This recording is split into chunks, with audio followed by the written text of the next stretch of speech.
Morning, everybody, and a happy Thursday morning to you. We have a lot to cover once again. There's so much going, always. All right, let's jump in and get in there, shall we? Let's go. We're going to start off with Princess Anne this morning. She was at the Wooden Spoon. Now, for those who don't know it, that is a charity, a children's charity of rugby. They're a grant-making charity, and they fund projects across the UK and Ireland, and they had their 40-year anniversary, and of course, Princess Anne was there. Fabulous. Moving on. Next up, we have Prince Edward. He was in Singapore, for those of you who don't know it.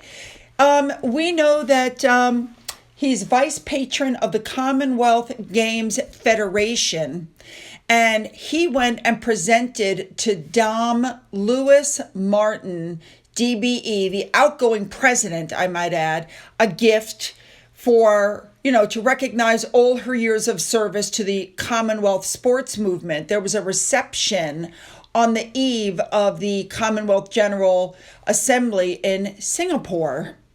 Very interesting. This gift was created, according to the article, by Fitch and McAndrew. They're internationally renowned Scottish potters, and there's a design that features flowers that represent each region: Africa, Asia, Americas, Caribbean, Europe, Oceania.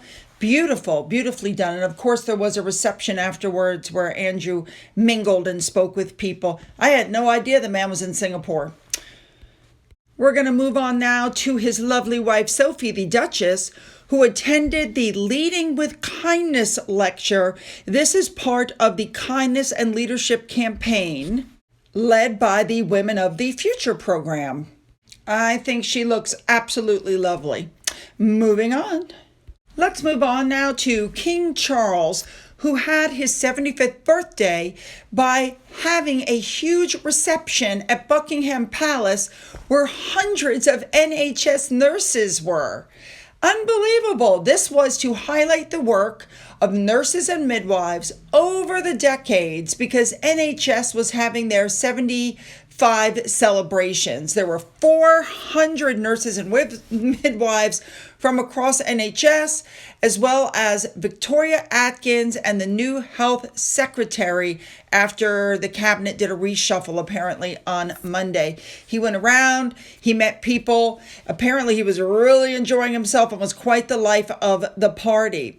Now he was next to nursing officer Ruth May when the NHS choir started singing. I had no idea that the NHS even had a choir. That's a new one.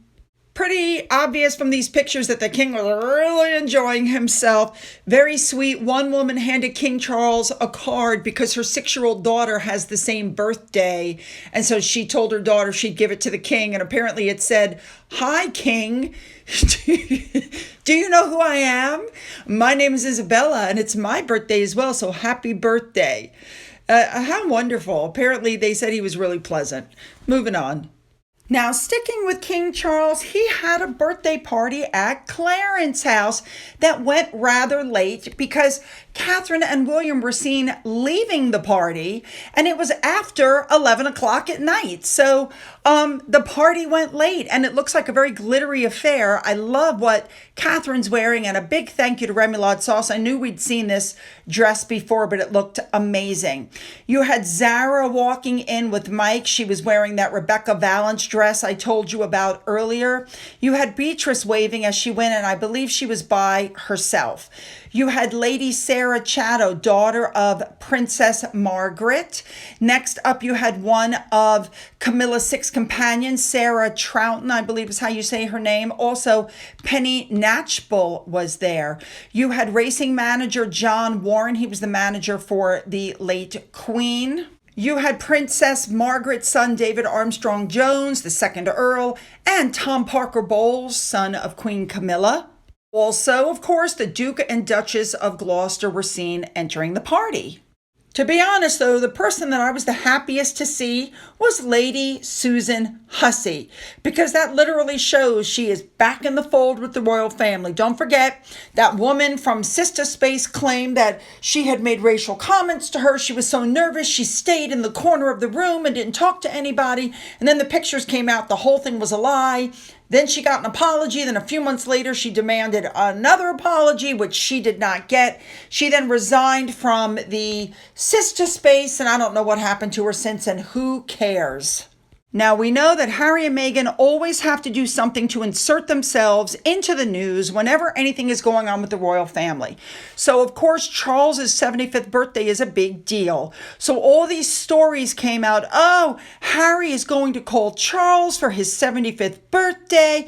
It's an olive branch. Meghan's going to be on the call too, wishing him a happy birthday. The kids are going to be there. Now, remember, it was Harry's camp that said they haven't heard from the king. They didn't even know a party was going on, okay? And it made it into the news. Now, remember, the palace said that they were going to start refuting these ridiculous reports when they come out. Well, this article came out that said flat out that it was the Duke, it was Harry who briefed that he was going to make the transatlantic call. And do you think a call was made? Nope.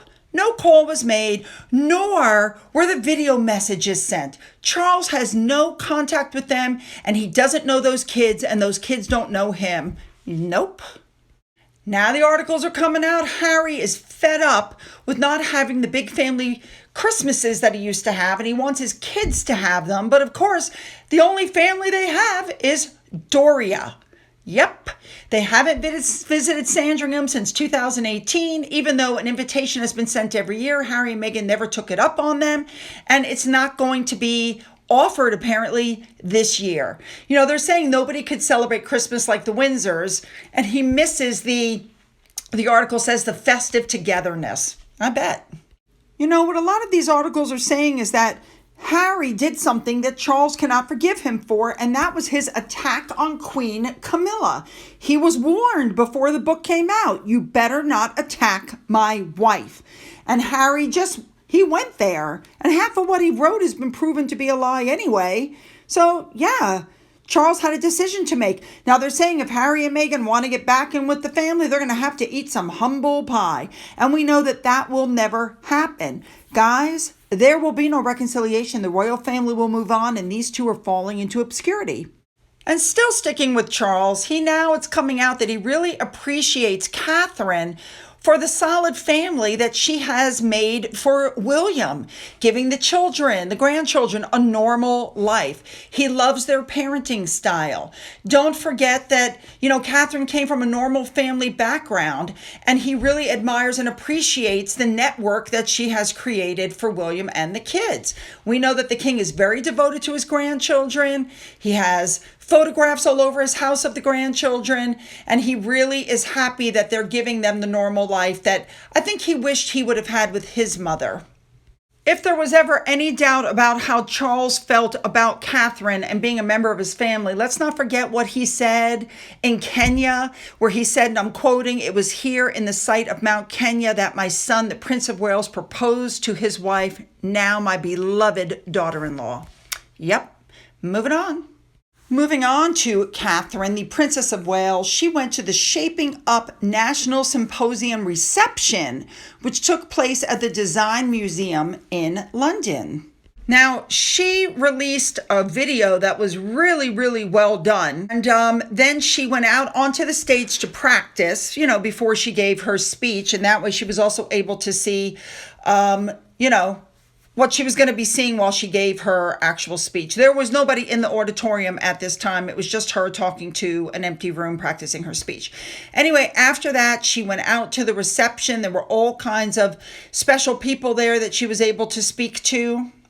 And we know that this is really important to her because Catherine has looked into how experiences in early years can be the root cause of today's social challenges: addiction, family breakdown, mental health, homelessness, suicide. And she's looked into all of that. I mean, we know how hard she's worked on this. Good for her. And we know that, this is part of her early childhood education, thing that she put together through the Center for Early Childhood through the Royal Foundation. And a big thank you to Remoulade Sauce for everything that she was wearing. Now, the next day, Catherine showed up in a purple suit. Remember, purple is the color of royalty. And that was to deliver her landmark speech as part of the Shaping Up National Symposium. And they're saying that it was literally the biggest speech of her life. I could totally see that. First of all, she oozed confidence. She looked absolutely lovely. Yeah. Could she wear any color that doesn't look good on her? I've seen a couple of colors I'm not crazy about, but I haven't. She's one of those people that can wear any color. You know what I'm saying? They used to have color wheels. You guys are probably too young to remember that. And they would tell you, wear this color, don't wear that color. Tony Blair and William Hague was there. She spoke with TV personality Fern Cotton about how Louis and his classmates have a color wheel to let them express how they feel that day. Pretty cool. Now, once the event started, they sat back and listened to Professor Jack Shonkoff, I hope I'm saying this right, Sarah Rajeswaran, and Professor Robert Waldinger, and they outlined how science, business, and human perspectives are prioritized. And after listening to them, it was Catherine's turn, and she got up to the mic and she put out what they're calling in the article a manifesto for global change to create an international framework for the social and emotional life skills children need to learn in preparation for adulthood. And she opened her speech by saying that, people ask me why I'm focused my time on this, and the answer is because I care deeply about making a positive difference and in helping the most vulnerable and supporting those who are most in need. Fabulous. And a big thank you to Remoulade Sauce again for showing us what she was wearing. All right, so next up, Hello's 2023 Kind List is come out. And these are people that are kind to children. Is anybody shocked that the Princess of Wales made the list? Now, also on the list are Michelle Obama, Natalie Dorman, Amal Clooney, and no, Meghan did not make the list, but Harry did. Yes, they've got Harry listed as, kindness to children because the Duke wrote a letter to Scotty's little soldiers and has been giving to support to British children who have lost a parent to war. And he made a video in Christmas where he dressed up as Spider-Man. That's what got him on the list.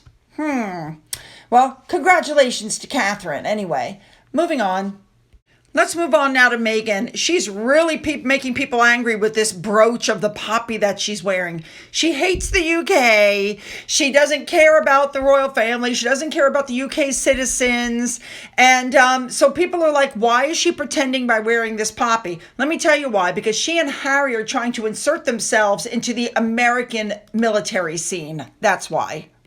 Talking about the military, let's take a quick look at the Invictus Games. You guys may not be aware of this, but 2 senior executives were quote unquote dismissed for no apparent reason with just over a year to go to the games in Vancouver. Now, I do know that in Vancouver, people have started a petition. They don't want the Invictus Games there because they don't want Canada paying for their security. Here's what the article says. This is interesting. Mr. Lawless, who's the gentleman in the orange on the left with Justin Trudeau. By the way, just as an FYI, he was given the Diamond Jubilee Medal by Queen Elizabeth in 2012. It's being reported he was fired because morale among the staff is at an all-time low. Now, they did ask Invictus what had happened, and they declined to comment, saying instead that he had been quote unquote transitioned out and was no longer an employee, but will remain an ambassador. Now, the other person leaving the Vancouver team is Mr. Bill Cooper. Excuse me. He was the chief of commercial officer for 10 months. He left in October. Several colleagues thanked him for his support and praised his quote-unquote grace and accused Invictus 2025 of making a big mistake of getting rid of him. A lot of people are concerned that these moves are going to overshadow the event, that the Sussex's security and other costs are putting a strain on the game's finances if Invictus 2025 has to pay the bill. So they're concerned because Harry and Meghan expect Invictus to pay for their airfare, pay for her clothing, pay for their security. And they're saying that even though Canada and British Columbia have pledged almost 20 million pounds to stage the games, they're going to run short of money. And the biggest expense they have is Harry and Meghan. They're saying that there is a significant setback. There's a big gap. They're over budget, and there's no plan to even close the gap. You should know that Harry and Meghan's spokesperson was asked if they're going to cover their own travel and accommodations and security costs, and they gave no answer. So a lot of colleagues were very shocked. You can see by some of the responses here to their tweets that they were let go. And remember, this happened just 2 months after Harry and Meghan went to a reception thrown by the Canadian delegation to promote the 2025 games. It'll be very interesting to see what's going to happen. They're over budget because of Meghan's private jets and her clothing. Like, why doesn't she just wear an Invictus shirt and call it a day? All right, really quickly, I just want to touch on these untouched photos. We can see Meghan's cheeks and her neck. Here is another photo that was taken at Invictus in Germany. Look at the cheeks, look at her neck. Here it is a little bit closer up. These are the unretouched photos. Then here's the picture that was taken the other night with the seals. Look at her cheeks, look at her neck. Everybody wants to focus on her eyebrows. The eyebrows just need trimming. But the point is, this woman who put up the picture was attacked because the squad does not accept Meghan's unfiltered photos. They expect perfection from her, apparently, and they are disheartened in the way she looks. I'm shocked. Now, we've all seen this picture. Meghan ran up and interrupted Vice Admiral and Commander of Special Warfare, who was giving a speech. Even Harry looks, oh my God, yeah. And people have said it's a setup that this woman who she was hugging is the child of the security guy, Sanchez. That's not true. Her husband's name is Sanchez. So these posts that I've seen online, that's her dad, the bodyguard, that's absolutely not true. But let me just say this girl apparently on Instagram has a very small following. So I think Meghan saw the picture, and I think she tipped off the Sussex squad, and they were the ones who swarmed and attacked this poor woman and got her to delete the picture. All right, moving on. We're going to end with this article, which just got me. They're saying that Meghan is not to blame for Prince Harry leaving the firm, that he's a grown man. He made his own decision. Well, here's my thought process on that. Yes, Harry hated the UK. He was jealous of his brother. But the right wife can either help you or hurt you. I think if Meghan hadn't been running around going, I'm just like your mother. I'm just like your mother. They're hurting me just like they hurt your mother. We almost died in a car crash just like your mother. Blah, blah, blah, just like your mother. They're making comments. I think if she hadn't twisted things, if he had married a supportive wife, he might have stayed there. He might have worked things out with the family. She wanted out. That's why they're not there. She helped the relationship go sour, just like with her own family.